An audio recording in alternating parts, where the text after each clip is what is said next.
Hello and I welcome you all on keystone classes. तो हमारा जो वार्डन का पेपर मैंने अभी दोपहर में क्लास डाली थी, वो इस जो क्लास में था आपकी वॉइस में थोड़ा सा इशू आ गया था, पता नहीं कैसे आ गया, मेरे को समझ में नहीं आया। तो अब मैं दोबारा से करेक्ट करके इसको दोबारा से डाल रहा हूँ। आपकी जो क्लास थी वो वैसे की वैसे ही पड़ी रहेगी, लेकिन मैंने उस पर जो थंबनेल है उस पर चेंज कर दिया है कि री अपलोड होगी, क्योंकि वॉइस प्रॉब्लम उस क्लास में है।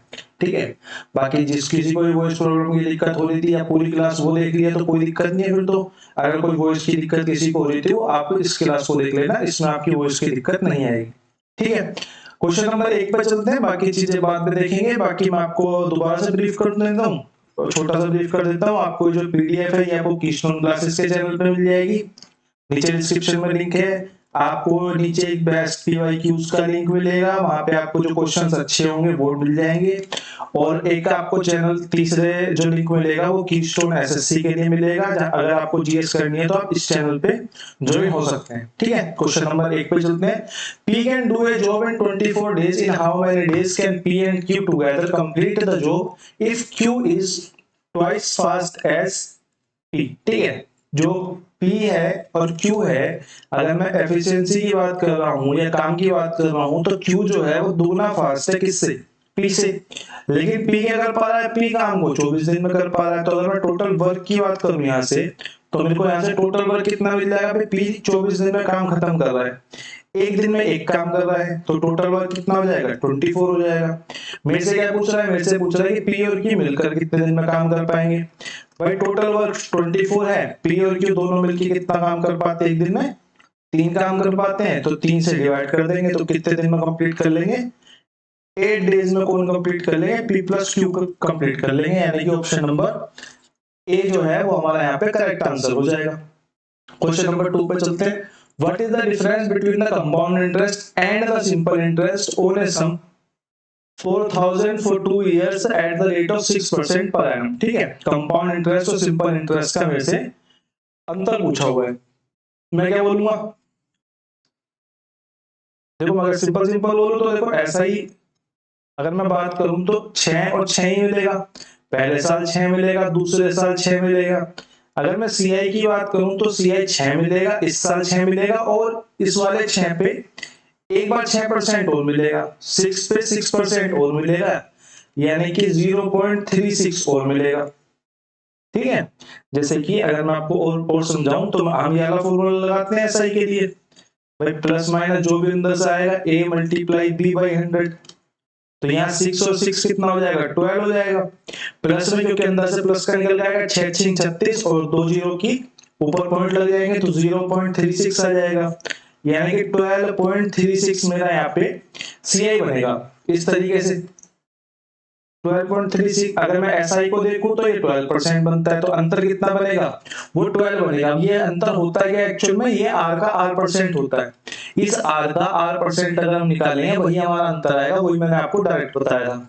ठीक है, बस मेरे को अंतर पता करना है तो मैं इससे मल्टीप्लाई कर देता हूँ। प्रिंसिपल कितना है? 4000।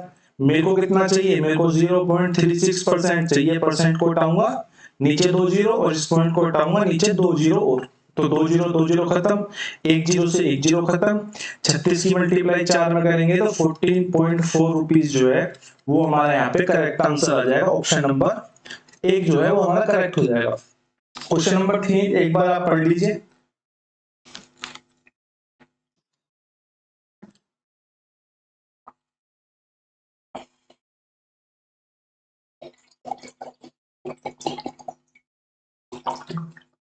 आई होप आप लोगों ने क्वेश्चन नंबर 3 पढ़ लिया होगा। क्वेश्चन हमारा कह रहा था एरिया ऑफ ए ट्रेपीजियम, यानी कि समलंब चतुर्भुज का क्षेत्रफल हमें दिया हुआ है कितना?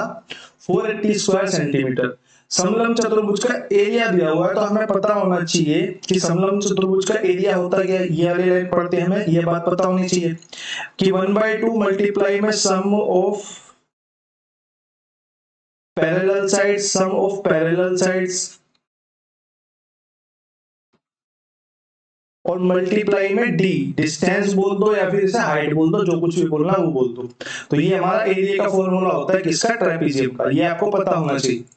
फिर उसने बोला था distance between the two parallel sides is 16, यानी कि हमें डी दे दी। ठीक है, and the one of the parallel sides is 24, एक पैरेलल साइड मेरे को 24 दे दी। अगर मैं शेप की बात करूं किस शेप का होता है, तो हमारा जो ट्रेपेजियम है वो इस शेप का होता है, ठीक है, इस शेप का होता है। ये दो पैरेलल साइड्स होती हैं, ये जो है वो हमारी हाइट होती है, या फिर तो आप समांतर भुजाओं के बीच की दूरी बोल लो, या फिर इसको आप वो बोल लो, क्या होता है, परपेंडिकुलर बोल लो, सब बातें एक ही हैं। ये हमारा डी होता है, ठीक है। इसमें से एक साइड जो है इसने वो हमें 24 दे दी, और जो डी जो है इसने हमें 16 दे दी। मेरे से यह पूछा दूसरी भुजा की लंबाई पूछिए, तो एरिया बराबर मेरे को पता है कितने के होता है, कि मैं 1/2 पैरेलल साइड्स का सम बोलूंगा तो 24, इस वाली साइड को मैं x मान लेता हूं, तो ये हो जाएगा x प्लस में 24 multiply by 16 is equal to कितने के, 480 सेंटीमीटर के। अगर मैं 2 से इसे काट दूं तो 8 6 48 इसे काट दूं तो मेरे पास क्या मिलेगा, x प्लस में 24 इज इक्वल टू 60 के। 24 उधर चला जाएगा तो मेरे x की वैल्यू कितनी आ जाएगी, 36 सेंटीमीटर हमारी x की वैल्यू आ जाएगी, जो कि हमें दिया हुआ है किसमें, ऑप्शन नंबर 2 जो है हमारा यहाँ पे करेक्ट हो जाएगा, ठीक है। क्वेश्चन नंबर 3 के बाद क्वेश्चन नंबर 4 पे चलते हैं। Sujata ate 20% of the bananas and 30% of the apples, 30% of the apples. If there are 30 bananas and 10 apples, how many fruits did he eat? ठीक है, did he eat? भाई मैंने 30% केलों में से 20% खा लिए, 10% सेबों में से 30% खा लिए, तो मैंने टोटल कितने खा लिए, ये तो पूछा है। मैंने 30 में से 20% खा लिए, तो मैं बोलूंगा सीधा सीधा कि मैंने 6 केले जो है खा लिए। अब इसमें मेरे को ऐसे लिख के बताने की तो जरूरत है नहीं, 30 मल्टीप्लाई 100, 20/100, 2 जीरो से 2 जीरो काट दो, 3 दूनी 6। ऐसे ना तो करने की जरूरत है ना मुझे बताने की जरूरत है, मुझे ऐसा लगता है। सब प्रीवियस ईयर कर रहे हो तो आपका थोड़ा बहुत बेसिक क्लियर होगा, और आप यहाँ पे अपनी चीजों को क्रिस्प करने ही आए हो। तो यहाँ पे 30% मैंने खा लिए 10 के, यानी कि मैं सीधा सीधा बोलूंगा मैंने 3 खा लिए। मेरे से बोला टोटल कितना होगा, 6 और 3 9 जो फ्रूट्स हैं वो मैंने खा लिए, तो यही मेरे से पूछा था। ऑप्शन नंबर 1 हमारा यहाँ पे करेक्ट आंसर हो जाएगा। क्वेश्चन नंबर 4 के बाद क्वेश्चन नंबर 5 पे चलते हैं। ये डायग्राम थोड़ा गलत है, पिछली क्लास में भी गलत है, इसमें भी गलत है। मतलब ये जो डायग्राम है मैं हिंदी में लगा के भेज दूंगा यार, गड़बड़ है तो दूसरी बार गड़बड़ होगी, कोई दिक्कत नहीं है। इंग्लिश में पढ़ रहे हैं, पीपीटी जो सेंड करूंगा तो मैं इसको प्रॉपर लगा के भेज दूंगा, इस वाले का हिंदी, इस वाले का हिंदी वर्जन जो है। Study the following graph and the answer of the questions below. Distribution of the candidates who were enrolled for MBA entrance exam and the candidates out of those enrolled who passed the exam in different institute. मेरे को दो pie chart दिए हुए हैं, एक में क्या है, एक में है कैंडिडेट हु एनरोल्ड और एक में है कैंडिडेट हु पास्ड, ठीक है। यानी कि मेरे को ये पता है कि यहाँ पे जो एनरोल्ड वाला कॉलम है इसके 100% की वैल्यू 6500 है, और ये जो पास वाला कॉलम है इसके 100% की भी वैल्यू कितनी है, 3000 है, 3000, ठीक है। What percentage of candidates pass the exam from Institute V out of the total number of candidates enrolled from the same institute? What percentage of candidates pass the exam from Institute V? कितने लोगों ने पास करा institute we में से exam, कितनों में से, total number of candidate from the same institute. यानी कि अगर मैं बात करूं वी का जो total number of candidate enrolled थे वो 12% थे। 100% की वैल्यू अगर इतनी है तो मैं यहां से बोलूंगा 12% की वैल्यू कितनी हो जाएगी, 6500 बटे में 100 और मल्टीप्लाई बाई 12, 2 जीरो से 2 जीरो खत्म, तो यहां तक है ये 65, 650, ये 780 आ रहा था, ठीक है, 780। और अगर मैं बात करूं 100% की वैल्यू इतनी है और यहाँ से पास कितने हुए, 15% हुए, तो 15% की वैल्यू निकाल देता हूं भैया, 3000 की वैल्यू कितनी हो जाएगी, 100% और मल्टीप्लाई बाई 15, 2 जीरो से 2 जीरो काट देंगे, 450 यहाँ पे ये आ जाएंगे, ठीक है। उसके बाद हमने बोला भाई 780 एनरोल हुए थे, 450 पास हुए हैं, तो 450 780 का कितना प्रतिशत है, जीरो से जीरो काट लेते हैं, किससे कट जाएगा, 3 से कट जाएगा, 3 एकम 3, 3 पंजे 15, 3 दूनी 6, 3 सत्ते के 3, 3 दूनी 6, 3 6 18, फिर 2 से इसको काट लेते हैं, 2 से आ जाएगा 13, 78, ठीक तो है।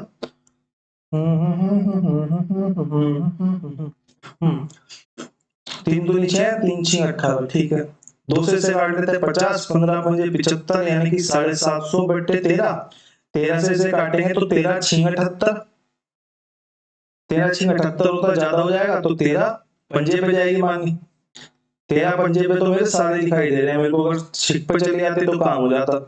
13 पंजे 75, 13 पंजे 65, 13 पंजे 65 बच गया 10 यानी कि 100, और 13 छह 78, 13 सत्ते 91, और 8 पे ज्यादा पहुंच जाएगी, 8 पे ज्यादा पहुंच जाएगी तो 57 पॉइंट समथिंग जो है वो हमारा यहाँ पे करेक्ट आंसर होगा, जो कि हमें किस में दिया हुआ है, ऑप्शन नंबर 4 में दिया हुआ है, यानी कि ऑप्शन नंबर 4 हमारा राइट आंसर हो जाएगा। ठीक है, क्वेश्चन नंबर 5 के बाद क्वेश्चन नंबर 6 चलते हैं। अच्छा क्वेश्चन था। The sum of the radius and the height of the cylinder is 46 centimetre. Sum of the radius यानी कि मेरे को बोला है r प्लस h की वैल्यू जो है वो 46 मीटर है। ठीक है। The total surface area of the cylinder is 3036 pi. मैंने पिछली क्लास में भी टोटल सरफेस पे क्वेश्चन आया था, वहां भी कराया था कि total surface area of cylinder क्या होता है कि हमारा 2 पाई r h प्लस में r। अब ये जो h प्लस में r है मेरे को यहाँ पे दिख रहा है, ठीक है, h प्लस r मेरे को यहाँ दिख रहा है, तो कुछ ना कुछ कनेक्शन तो बनेगा। मैंने बोला ts से of cylinder is equal to 2 pi r h plus में r, यानी कि अगर मैं बात करूं ts ऑफ सिलेंडर को अगर मैं डाल दूं यहाँ पे 3036 pi is equal to 2 multiply में पाई मल्टीप्लाई में r मेरे को नहीं पता, लेकिन h प्लस r की वैल्यू मेरे को पता है 46 है, यहाँ पे दी हुई है। अगर मैं इसे फर्दर सोल्व करता हूं तो मेरा पाई से पाई कट जाएगा, और 2 से इसको काटेंगे, 2 से 2 एकम 2, 2 पंजे 10, 2 एकम 2, 2 अट्ठे 16, और इससे इसको काटेंगे तो r की वैल्यू कितनी आ जाएगी मेरी, 4 तिया 12, 4 तिया 12 और 4 तिया 12, यानी कि r की वैल्यू मेरी आ जाएगी 33। अब मेरे को पता है कि r प्लस h जो है वो 46 है, तो मैं बोलूंगा अगर इसमें से r 33 हो गई तो यहाँ से जो h है मैं सीधा बोल सकता हूँ कि h की वैल्यू 13 हो गई। मेरे से क्या पूछा है, मेरे से वॉल्यूम ऑफ द सिलेंडर पूछा है, तो वॉल्यूम सिलेंडर का कितना होता है पाई r स्क्वायर h, तो मैं डाल देता हूँ भाई पाई की वैल्यू कितनी, वॉल्यूम ऑफ सिलेंडर पाई की वैल्यू 22/7 मल्टीप्लाई में r स्क्वायर कितना 33 मल्टीप्लाई 33 और मल्टीप्लाई मैंने h देख लिया कितना 13।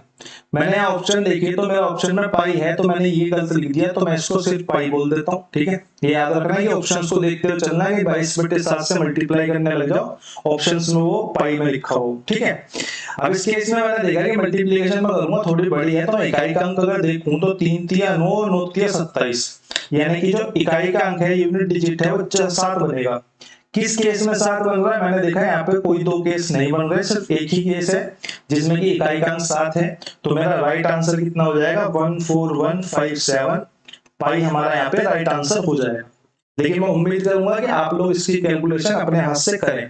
ठीक है, लास्ट टाइम एग्जाम में कर सकते हो, लेकिन जितना हो सके घर पे बैठ के जितनी प्रैक्टिस कर सको करो। ठीक है, क्वेश्चन नंबर 6 के बाद क्वेश्चन नंबर 7, जो 5th नंबर क्वेश्चन में आपका पाई चार्ट लगा हुआ था वो एक्चुअल में ये वाला था। ठीक है, पढ़ लेते हैं। The ratio, the pie chart below shows the percentage of the student in 5 schools। 5 स्कूलों की परसेंटेज मेरे को यहाँ पे दी हुई है, किसकी A B C D E की। And the table below shows the ratio of the boys and girls। मेरे को यहाँ पे जो टेबल दी हुई है ये मेरे को रेशियो बताता है बॉयज और गर्ल्स का। Study the pie chart and the table and answer the question that follows। If the total number of girls from all schools, जो all schools में जो लड़कियां हैं इनको is represented as a pie chart, अगर उनको represent करा जाए एक पाई चार्ट में, यानी कि मेरे से बोल रहा है कि एक पाई चार्ट क्रिएट करो जिसमें सिर्फ स्कूलों की लड़कियां हो, ये तो लड़कियां दोनों का कंबाइंड है।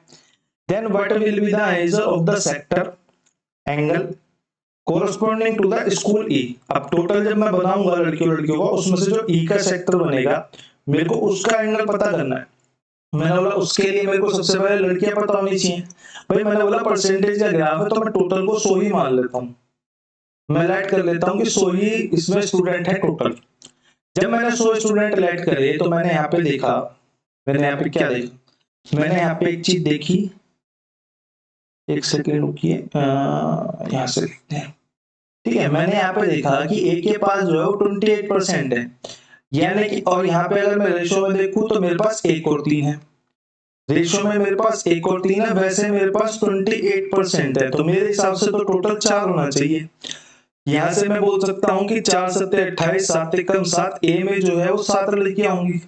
ठीक है, इसी तरीके से मैंने बी में देखा, बी में 15 है, लेकिन मेरे हिसाब से रेशो में कितना है, 1 और 4 है। मेरे हिसाब से रेशो में कितना है, 1 और 4, यानी कि 15 की वैल्यू कितनी होगी, 5 होगी। अब ये तो निकालने की जरूरत नहीं है 100 का 28% 28 होता है, 100 का 15% 15 होता है। ये तो मैंने टोटल मान लिया, तो 100 मल्टीप्लाई में 28/100 इस 28। तो इस तरीके से हम कंप्लीट कर रहे हैं, कहीं बाद में बोलो कि ये 28 कहां से आ गया, आपने 15 का 15 क्यों ले लिया, क्योंकि मैंने लेट शो करा था, तो उसका 28% 28 ही होगा, उसका 15% 15 ही होगा, मैंने इसलिए ही सो लिया था। ठीक है, 1/4 हो गया, मेरे हिसाब से 5 हो गया, 5 दिया 15, और कितने की वैल्यू चाहिए, 1 की वैल्यू चाहिए, तो मैंने बोला बी में जो है वो 3 होगा। अगर मैं सी की बात करूं, रेशो के हिसाब से 5 4 9, और यहाँ पे कितना, यहाँ पे हमारा है 27, तो यानी कि 27/9, और मेरे को चाहिए क्या, मेरे को लड़कियां चाहिए, यानी कि 4, तो 9 तिया 27, 4 तिया 12 हो जाएगा। ठीक है, 4 तिया 12 हो जाएगा। अगर मैं इसी तरीके से डी में देखूं, तो डी में कितना रेशो है, 1 और 3, और डी परसेंटेज में कितना 20% है, तो 20 हो जाएगा, 20/4, और किसकी चाहिए, मेरे को लड़कियों की चाहिए, तो मैं 1 से मल्टीप्लाई कर दूंगा, ये सब लड़कियां हैं। ठीक है, ये सब लड़कियां हैं, 4 पंजे 20, 5 एकम 5, यानी कि कितना आ जाएगा, 5 ही आ जाएगा। अब एक और बचा, बस ई बच गया। तो ई की अगर मैं बात करूं, ई से ही मेरे से एंगल पूछा हुआ था, तो ई की बात करूं तो मेरा ई का जो रेशियो है वो 3 और 2 का है, और एंगल की बात करूं तो यहाँ पे 10 का है, तो 10/5 मल्टीप्लाई में कितना, लड़की निकालनी है तो 3 से मल्टीप्लाई कर देंगे, 5 दूनी 10 और 3 दूनी 6, यानी कि 6 यहाँ पे ई में आ गई। ये बी है, ये सी है, ये डी है, और ये ई है। ठीक है, अब अगर मैं टोटल की बात करूं तो टोटल कितनी लड़की आ गई, 100 में से, 100 में से आ गई 7 3 10, और 10 और 22, 22 और 5 27, 27 और 6 33 लड़कियां हमारे टोटल आ गई। यानी कि ये जो पूरा पाई चार्ट होगा 33 गर्ल्स में बटेगा, यानी कि 33 की वैल्यू कितनी होगी, 360 डिग्री होगी। अगर 360 डिग्री होगी, मेरे से खाली पूछा हुआ है कितना, मेरे से पूछा हुआ है कि जो ई के लिए कोरस्पोंडिंग एंगल बनेगा वो कितना होगा।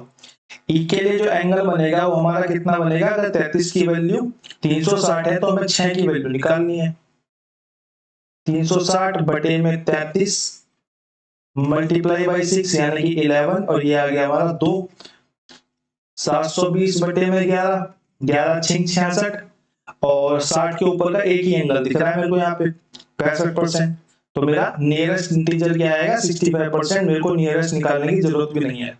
ठीक है, अब दशमलव में आ रहा है, फालतू में आप 65 निकालो, उसके आगे एक दो दशमलव निकाल के फिर आंसर लगाओ। इससे बढ़िया मेरे को दिख गया इकाई का, यहाँ पे जो एक अंक मैंने निकाला 6, वो सिर्फ एक में ही है, तो मेरा यही राइट आंसर है। इतना अपने ऊपर कॉन्फिडेंस रखना। क्वेश्चन नंबर 7 के बाद क्वेश्चन नंबर 8 पे चलते हैं। कॉन्फिडेंस का खेल है, अगर आपके ऊपर कॉन्फिडेंस है तो आप अपने एग्जाम के 40 क्वेश्चन में से लगभग 7 मिनट 6 मिनट बचा जाओगे। कॉन्फिडेंस नहीं है, दोबारा रीचेक मारने जाओगे तो गड़बड़ हो जाएगी। राइट आंसर भी निकल गया, लेकिन फिर भी मेरे को अपने ऊपर कंफर्म नहीं हो रहा है, मैं रीचेक मारूंगा, तो वहां पर आपका टाइम ही लॉस होता है। क्वेश्चन नंबर 8 देख लेते हैं। A metro train runs at a speed of 50 km per hour. It covers a total distance of 70 km on its route of origin to destination station in 2 hours. That is included stops of intermediate station. If it stops for 2 minutes at each station, how many intermediate stations are there in the route? Question बोला है 50 kilometre प्रति घंटा की speed है, लेकिन क्या हो रहा है कि वो 2 घंटे में ट्रैवल कर पा रही है 70 किलोमीटर। मैंने बोला अगर 50 की स्पीड है तो एक्चुअल में उसे कितनी देर में ट्रैवल कर लेना चाहिए, distance upon speed is equal to time आ जाएगा।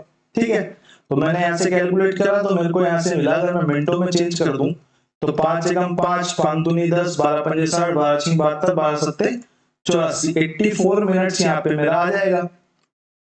लेकिन एक्चुअल में क्या हो रहा है, एक्चुअल में तो 2 घंटे यानी कि 120 मिनट्स में ट्रैवल कर रहा है। यानी कि इसके बीच का जो डिफरेंस है इसके बीच का जो डिफरेंस है कितने मिनट का, 36 मिनट वो स्टॉपेज लिया होगा। अगर एक स्टॉप में 2 मिनट लग रही है तो 36 मिनट में कितने स्टॉप हो जाएंगे, टोटल टाइम में एक स्टॉपेज में 2 मिनट लग रही है, तो ये 18 मिनट, सॉरी 18 स्टॉप में जो है ये 36 मिनट लगेगा, यानी कि हमारी कितनी स्टॉपेज हो जाएंगी, 18 स्टॉपेज हो जाएंगे। ऑप्शन नंबर डी जो है वो यहाँ पे हमारा करेक्ट आंसर हो जाएगा। क्वेश्चन नंबर 8 के बाद क्वेश्चन नंबर 9 पे चलते हैं। एक धनात्मक संख्या का दोगुना, दोगुना यानी कि अगर मैं संख्या को x मान लेता हूँ तो दोगुना कितना हो जाएगा, 2x हो जाएगा। उसके वर्ग से वर्ग कितना होता है भाई, x का स्क्वायर हो जाएगा, 15 कम है, यानी कि मैं क्या कहना चाह रहा हूँ कि x स्क्वायर माइनस में 2x इज इक्वल टू 15 के हैं। पूर्णांक ज्ञात कीजिए, आपको यहाँ ऑप्शन उठा के रखने हैं, बस आपका आंसर आ जाएगा। ठीक है, तो ये मैं होमवर्क में दे देता हूँ, वैसे तो पुरानी क्लास में मैंने करवा दिया था, जिसका रिपोर्ट मार रहा हूँ उस क्लास में मैंने करवा दिया था। बाकी अगर किसी ने नहीं देखी है तो वो नीचे कमेंट सेक्शन में एक बार आंसर करना ऑप्शंस रख के, और अगर आप फैक्टर्स करके कर सकते हो तो आप फैक्टर्स करके भी कर सकते हो। ठीक है, वैसे मैं तो इसको वैसे ही कर रहा था। ठीक है, क्वेश्चन नंबर 10 देख लेते हैं। Jeffrey travels first 4 hours of her journey at the speed of 50 km per hour. In 4 hours, 50 km per hour, and the remaining distance in 6 hours at the speed of 30 km per hour. What is the average? Average speed का question है। यहाँ से मैं इस time की multiply करूंगा इस speed में तो मेरे को टोटल डिस्टेंस मिल जाएगा, यहाँ से कितना ट्रेवल हुआ। मैं यहाँ से इसकी मल्टीप्लाई करूंगा इसमें तो यहाँ से भी टोटल डिस्टेंस मिल जाएगा। फिर मैं दोनों डिस्टेंस को प्लस कर दूंगा तो मेरे को क्या मिलेगा, टोटल डिस्टेंस अपॉन में अगर मैं टोटल टाइम डालूंगा तो मेरे पास यहाँ पे एवरेज स्पीड निकल के आ जाएगी। तो ये जो क्वेश्चन है वो आपके होमवर्क के लिए हो गया, आप इसको कमेंट सेक्शन में आंसर कर सकते हो। और क्या चल रहा है फिर, अगला क्वेश्चन चल रहा है। ठीक है, अगला क्वेश्चन चल रहा है तो इसको मैं बोलूंगा the unit digit in the product 626 multiply 836 multiply 338, तो गुणनफल का इकाई का अंक क्या होगा, यूनिट डिजिट मेरे से पूछिए, सिंपल सा क्वेश्चन है, हमें सिर्फ इकाई इकाई के अंकों को मल्टीप्लाई करनी है। मुझे नहीं लगता इस क्वेश्चन को कराने की बिल्कुल भी कोई नीड है क्लास में। क्वेश्चन नंबर 12 पे आते हैं।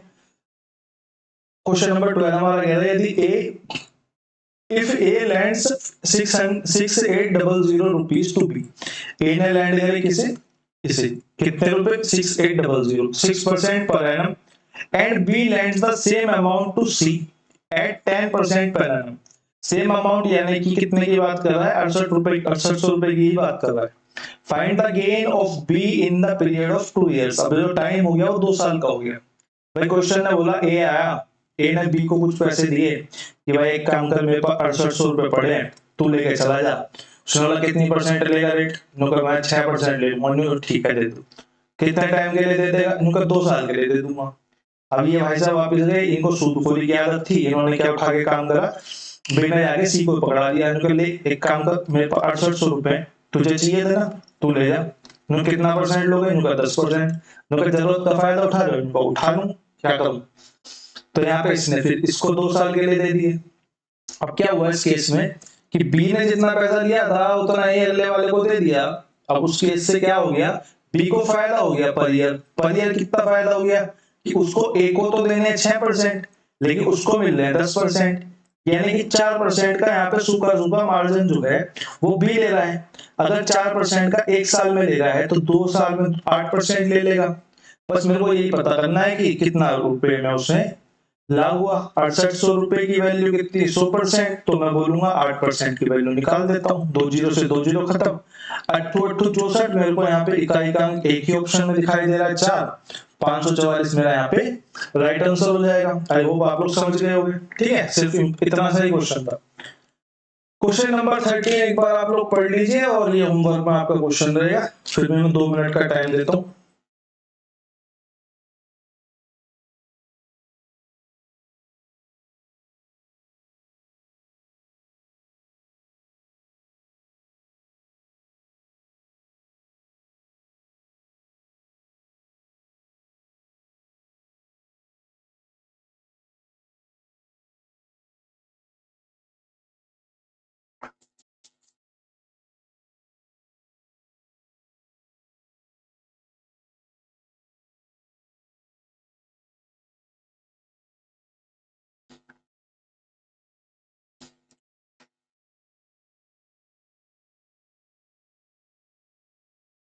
ठीक है, आई होप आप लोगों ने पढ़ लिया होगा। क्वेश्चन में कुछ है नहीं। क्वेश्चन कह रहा है कि हंसना is 40 years old and Rinki is 75 years old. How many years ago was the ratio of their ages is 1:2? मेरे को ऑप्शन दिए हुए हैं, मैं 40 में से घटाऊंगा, 75 में से घटाऊंगा, जिसका रेशो 1 और 2 के रेशो में आ जाएगा वही मेरा राइट आंसर हो जाएगा। ठीक है, अब बाकी इसको आप रेशो बना के भी कर सकते हो, लेकिन उसका कोई फायदा है नहीं। जब आपको डायरेक्ट ऑप्शन दिए हुए हैं तो डायरेक्ट ही करना चाहिए, क्यों कॉम्प्लिकेट करना है। ठीक है, वैसा कोई क्वेश्चन आएगा तो मैं उसको कराऊंगा जिसमें आगे आपको रेशियो बना के ही करना पड़ेगा, इतना कॉम्प्लिकेशन आना चाहिए कम से। 13 के बाद 14 पे आता है। 40 नंबर क्वेश्चन कह रहा है कि the market price of an item is 420। मेरे को एमपी दिया हुआ है कितना, 420, and the shopkeeper offered a discount 10%, 10% का डिस्काउंट ऑफर करता है। उसके बाद उसने फाइनली सेलिंग प्राइस पूछा। देखो बिल्कुल सिंपल सा क्वेश्चन है, कराने का कोई मतलब है नहीं। ठीक है, तो आपके होमवर्क में आप कमेंट सेक्शन में आंसर करो कि आंसर आप जो निकाल रहे हो वो सही आ रहा है या नहीं आ रहा है, वो भी देख लेंगे। बाकी इसकी पीडीएफ जो मिलेगी आपको मैं उसमें आंसर मार्क करके दूंगा। Question number 15, Rohit scored 328 marks out of 400 and his elder brother Benny scored 570 marks out of 600। The greater percentage score is. मेरे को ये पता करना है कि किसकी परसेंटेज ज्यादा है। दो भाइयों में कंपैरिजन हो रहा है, लड़ाई करवा रहे हैं घर पे। मैंने बोला 328 मिले कितने में से, 400 में से। मैंने परसेंटेज निकाल दी, 2 जीरो से 2 जीरो कट गई, 4 अट्ठे 32, 4 दूनी 8, 82%। मैंने बोला भाई को जो बेनी था, बड़ा वाला ब्रदर था, उसको 570 मिले कितने में से, 600 में से। इसकी भी 2 जीरो से 2 जीरो कट गई, 6 7 42, 6 अट्ठे 48, 6 9 54 और 6 पंजे 30। इसको 95% मिले। बड़ा वाला भाई पढ़ने में तेज है, इसको 95% अंक मिले हैं। तो हमारा राइट आंसर कितना हो जाएगा, राइट आंसर हो जाएगा ऑप्शन नंबर ए। ठीक है, क्वेश्चन नंबर 15 के बाद क्वेश्चन नंबर 16 पर आते हैं। एक बेलन की ऊंचाई जिसकी त्रिज्या 14 सेंटीमीटर है, कुल पृष्ठीय क्षेत्रफल 2156 सेंटीमीटर स्क्वायर है। ठीक है, ये थोड़ा सा हिंदी में गड़बड़ हो जाती है, बाकी आप इंग्लिश में देखोगे तो आपको साइन ठीक मिलेंगे। The height of the cylinder whose radius is 14 centimeter, total surface area is TS says 2156। अभी TS का क्वेश्चन करके निपटे हम। हमको ये देखते ही पता हो जाना चाहिए कि H प्लस R की बात कर रहा है।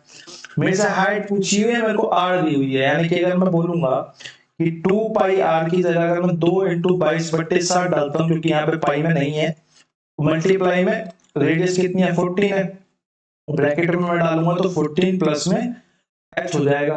ठीक है, इज इक्वल टू 2156 के काट लेते हैं। 7 दूनी 14 और 2 दूनी 4, 4 पंजे 20, 4 3 12, 4 38, 4 9 36 और 2 से तो कटेगा नहीं, 11 से कट जाएगा। 11 11 11 44 और 11 निमा। ठीक है, तो ये मेरा आ जाएगा, और 2 से और काट देते हैं तो ये आ जाएगा मेरा 2 2 दूनी 4, 2 चौक 8, 2 पंजे 24.5। 14 प्लस में h is equal to 14.24 upon 0.5, तो h is equal to 24.5 minus में 14 इज इक्वल टू 10.5। हमारा जो है क्या आ जाएगी, हाइट आ जाएगी। कि राइट आंसर कितना हो गया हमारा, ऑप्शन नंबर 2 हमारा यहाँ पे राइट आंसर हो गया। ठीक है, क्वेश्चन नंबर 16 के बाद क्वेश्चन नंबर 17 देखते हैं। एक डीलर 700 रुपए में सूचीबद्ध कूलर खरीदता है, 20% की 2 क्रमिक छूट प्राप्त करता है, 20 और 10% की 2 क्रमिक छूट प्राप्त करता है। थोड़ा सा हिंदी में गड़बड़, यहाँ पे होगा 20% और 10% की, ये जो और 10% है वो यहाँ पे लगेगा। ठीक है, कि 2 क्रमिक छूट प्राप्त करता है, वह इसकी मरम्मत में 60 रुपए खर्च करके इसे 20% लाभ पर बेचता है। तो मेरे से विक्रय मूल्य पूछा है, मैंने बोला 700 रुपए का मैं लेके मैंने अपनी दुकान पे रखा है, फिर मैंने उस पर 20% की छूट दे दी, यानी कि 80/100 पे बिकने की कोशिश करी, नहीं बिका। फिर मैंने उस पर और 10% की छूट दे दी, मैंने उसे 90/100 पे बेचने की कोशिश करी, बिक गया। भाई 2 जीरो से 2 जीरो खत्म, 2 जीरो से 2 जीरो खत्म, 9 अट्ठे 72, 7 7 49 और 7 दूनी 14, यानी कि 504 रुपए का मेरा वो बिक गया। अब जो बंदा लेके गया उसने क्या काम करा, उसने 504 में 60 रुपए और उस पर मरम्मत पे खर्च करे, क्योंकि थोड़ी बहुत टूट फूट थी इसलिए बिक नहीं रहा था। तो अब उसके पास जो कूलर हो गया, उसकी अब कीमत उसके हिसाब से 564 रुपीज हो गई। अब वो उसे बेचना चाहता है, उसने अपनी दुकान पर डिस्प्ले कर दिया। अब वो उसे 20% लाभ पर बेचना चाहता है। तो 564 मल्टीप्लाई बाई 120 अपॉन में 100, या फिर मैं बोलूंगा 6/5। तो इसको अगर मैं काटूंगा तो 6 चौक 24 का 4, 2 हासिल, 6 छीन 36 और 37 38 3, 6 पंजे 30 और 3 33, 3384 बटे में 5। तो मैं कितने में, वो कितने में बेचेगा, 5 छीन 30, 5 सत्ते 35 और 5 छीन 30 और 5 अट्ठे 40, यानी कि 676 रुपीस 80 पैसे में वो बंदा इसको बेचेगा। मुझे लगता है स्टोरी टेलिंग करके इस क्वेश्चन को हमने सोल्व कर लिया है और आपको अच्छे से समझ में आ भी गया होगा। ठीक है, क्वेश्चन नंबर 17 के बाद क्वेश्चन नंबर 18 देख लेते हैं। 8 संख्याओं का औसत 6 है, उनमें से 6 संख्याओं का औसत 4 है, शेष 2 संख्याओं का औसत ज्ञात कीजिए। कुछ है ही नहीं क्वेश्चन में, दम ही नहीं है भाई। 8 छीन 48, 8 संख्याओं का टोटल 48 हो गया, 6 चौक 24, 6 संख्याओं का टोटल 24 हो गया। अगर मैं इनके अंतर की बात करूं तो 2 संख्याओं का सम निकल के आएगा। इनका अंतर कितना है, 24, यही 2 संख्याओं का सम है।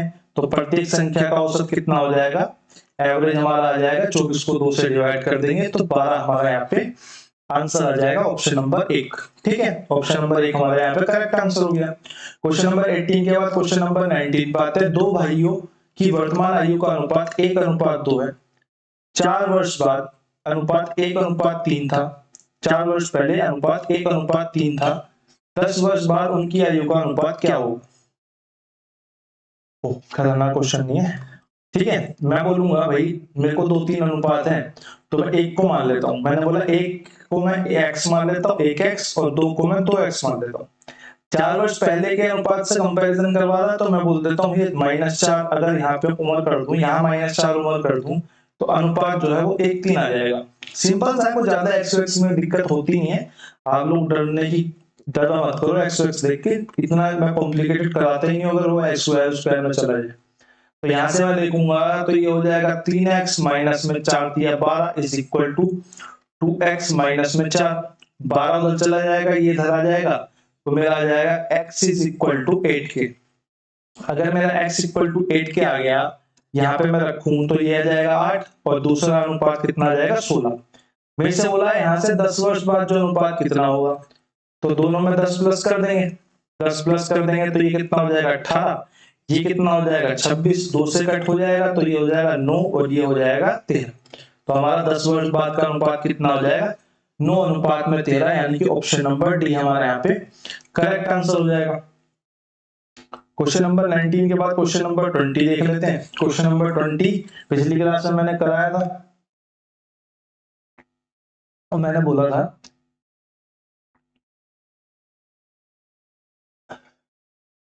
कि अगर 2 वेरिएबल हैं तो हमारे पास 2 इक्वेशन होनी चाहिए, तभी हम उसे सोल्व कर सकते हैं। पता नहीं इस क्वेश्चन को देते ही हैं। फिर मेरे को याद आया कि एक्चुअल में 2 वेरिएबल ही तो हैं।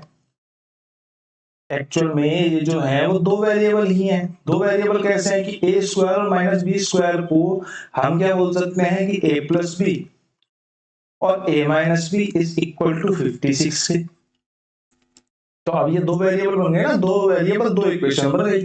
56 के अगर मैं टुकड़े करूं तो मेरे को 56 के टुकड़े क्या मिलते हैं, बताइए, आप बताइए 56 के क्या टुकड़े होंगे। 8 सत्ते 56 भाई, 8 सत्ते 56। तो अगर मैं एक को 8 बोलूंगा और उसमें से एक ही घटाऊंगा,